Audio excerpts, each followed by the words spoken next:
If you want to learn how to use AnyDesk, you're in the right place. In this video, I'll walk you through the simple step-by-step process of connecting to another computer remotely using AnyDesk.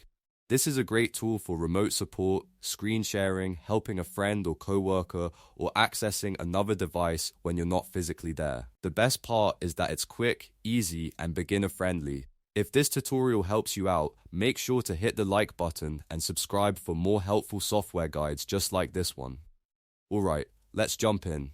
First, open AnyDesk on your computer. Once the app launches, you'll see the main screen where your device is ready to connect or receive a connection. Now, the next step is to ask the other person to open AnyDesk on their computer as well. This is important because both devices need to have the app running in order to create a remote connection. After that, ask them to share their AnyDesk address with you. Their AnyDesk address is the unique number or ID that identifies their device inside the app. It's basically what tells AnyDesk where to connect.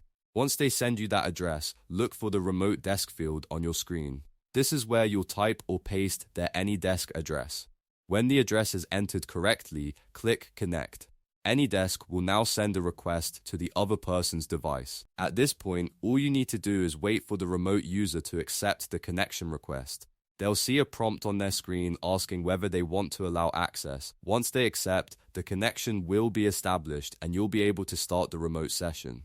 From there, you can help troubleshoot, guide them through steps, or work on the device remotely depending on the permissions they allow. If you're supporting someone, remember that they remain in control until they approve access, so always communicate clearly before making any changes. And that's it, you now know how to use AnyDesk to connect to another computer remotely. It really is that simple. Once you understand the flow, open the app, get the address, enter it, click Connect, and wait for approval. If this video helped you, please give it a thumbs up, subscribe to the channel, and turn on notifications so you don't miss the next tutorial.